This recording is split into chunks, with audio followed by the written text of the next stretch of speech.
नमस्कार दोस्तों, आज हम आपको एक ऐसे आयोजन के बारे में बताएंगे जो न केवल भारत का बल्कि पूरे विश्व का सबसे बड़ा आध्यात्मिक मेला है। जी हाँ, हम बात कर रहे हैं कुंभ मेला 2025 की, जो प्रयागराज में आयोजित हो चुका है। यह मेला हिंदू धर्म की आस्था, संस्कृति और परंपराओं का अद्भुत संगम है। तो चलिए आज के इस वीडियो में हम जानेंगे कुंभ मेले के महत्व, इसकी खासियतों और यहाँ तक कैसे पहुँचे तथा यहाँ ठहरने की व्यवस्थाओं के बारे में। तो कुंभ मेला भारत की धार्मिक और आध्यात्मिक विरासत का प्रतीक है। इसका उल्लेख हिंदू पौराणिक कथाओं और कई प्राचीन वेदों में मिलता है। ऐसा कहा जाता है कि समुद्र मंथन के दौरान देवताओं और असुरों के बीच अमृत कलश को लेकर हुए संघर्ष के समय अमृत की कुछ बूंदें हरिद्वार, प्रयागराज, उज्जैन और नासिक में गिरी थी, जिस वजह से इन्हीं 4 स्थानों पर कुंभ मेले का आयोजन होता है। कुंभ मेला जब प्रयागराज में लगता है तो यह विशेष ज्योतिषीय गणनाओं और ग्रहों की स्थिति के आधार पर निर्धारित होता है। विशेष रूप से बृहस्पति ग्रह का कुंभ राशि में प्रवेश और सूर्य का मकर राशि में होना कुंभ मेले के आयोजन के लिए आदर्श स्थिति मानी जाती है। जब ये सारे ग्रह ब्रह्मांड के एक विशेष स्थिति में होते हैं तो यह समय संसार भर के श्रद्धालुओं के लिए सबसे उपयुक्त माना जाता है। जब यहाँ स्नान करने से मनुष्य के सारे पाप नष्ट होते हैं और मोक्ष की प्राप्ति होती है। प्रयागराज का संगम वो स्थान है जहाँ गंगा, यमुना और अदृश्य सरस्वती नदी एक जगह पर आकर मिलती है। उसी जगह को भारतीय संस्कृति में सबसे पवित्र स्थान माना गया है। यहाँ सिर्फ 3 नदियों का मिलन नहीं, बल्कि आस्था, भक्ति और मोक्ष का द्वार है। इस बार के कुंभ मेला में पहले से कहीं अधिक नागा साधु अपनी पूरी शक्ति और आस्था के साथ जुटे हैं। उनके आने से मेला और भी आध्यात्मिक रूप से संपन्न हो जाता है। लाखों श्रद्धालु इन साधुओं के दर्शन करने के लिए दूर दूर से प्रयागराज पहुंचते हैं। नागा साधु न केवल अपने आचार व्यवहार से बल्कि अपने विशेष अंदाज और साधना के तरीके से भी लोगों को आकर्षित करते हैं। उनके लंबे बाल, सिर पर चंदन की लकीर और निर्वस्त्र जीवन शैली उन्हें अन्य साधुओं से अलग करती है। कुंभ मेला में नागा साधुओं का जुलूस बहुत ही भव्य और आकर्षक होता है, जिसमें वे गेरुआ वस्त्र पहनकर शंख और डमरू के साथ चलते हैं। उनका यह जुलूस धार्मिक अनुशासन, तप और साधना की गहरी पहचान है। कुंभ मेला के दौरान प्रयागराज शहर को एक विशाल धार्मिक नगर में बदल दिया जाता है। यहाँ विशेष रूप से संगम क्षेत्र को सजाया और विकसित किया जा रहा है ताकि श्रद्धालुओं को अधिक से अधिक सुविधाएं मिल सकें। कुंभ मेला में कई धार्मिक संस्थाएं और साधु मठ भंडारा आयोजित करते हैं।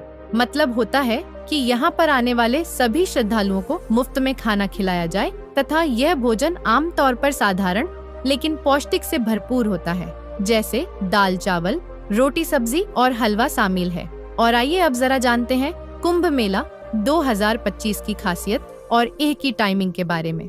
तो कुंभ मेला 2025 14 जनवरी से शुरू होकर 26 अप्रैल तक चलेगा। इस दौरान संगम पर पवित्र स्नान की विशेष तिथियां हैं।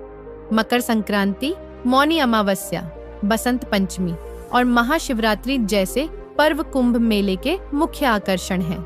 यहाँ का वातावरण पूरी तरह आध्यात्मिक हो जाता है। श्रद्धालु पवित्र स्नान करते हैं। साधु संत अपने ज्ञान और प्रवचनों से लोगों को मार्गदर्शन देते हैं और अखाड़ों की शोभा यात्राएं मन मोह लेती हैं।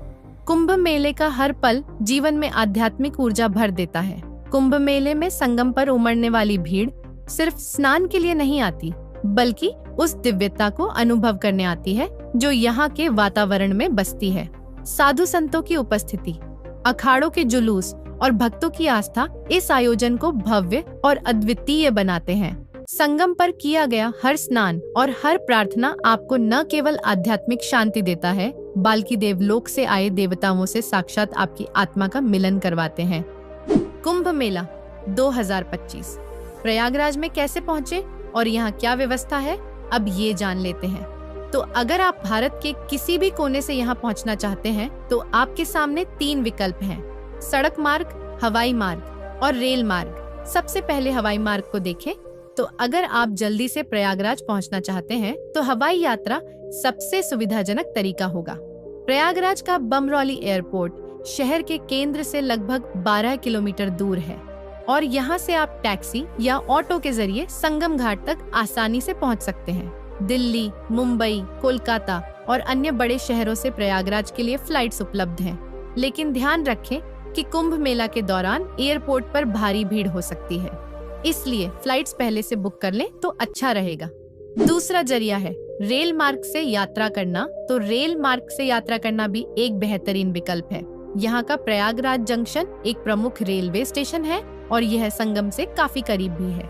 यहाँ से आप आसानी से ऑटो, टैक्सी या बस द्वारा संगम घाट तक पहुँच सकते हैं।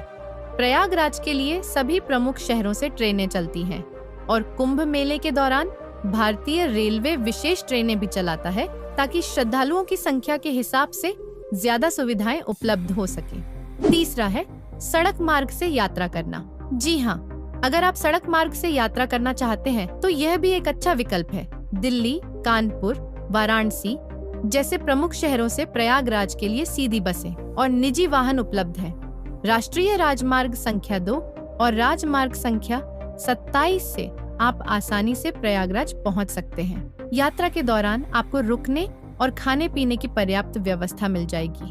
कुंभ मेला के दौरान सरकारी और प्राइवेट बसें भी विशेष सेवाएं देती हैं, जिससे आपको और भी आराम से पहुंचने में मदद मिलती है। ठहरने की व्यवस्था देखें तो कुंभ मेला के दौरान प्रयागराज में अस्थायी टेंट सिटी बनाई गई है, जहां लाखों श्रद्धालु ठहर सकते हैं। ये टेंट सस्ती और आरामदायक सुविधाओं के साथ होते हैं, जिससे ज्यादा श्रद्धालु यहाँ ठहरने के लिए आ सकते हैं। इसके अलावा शहर में धर्मशालाएं और आश्रम भी उपलब्ध हैं। वहीं अगर आप ज्यादा आरामदायक व्यवस्था चाहते हैं तो शहर के होटल्स में भी रुक सकते हैं। लेकिन ध्यान रखें कि कुंभ मेला के समय होटल्स में पहले से बुकिंग करवाना बेहतर रहेगा और कुंभ मेला के दौरान होटल्स के रेट काफी महंगा भी मिलेगा।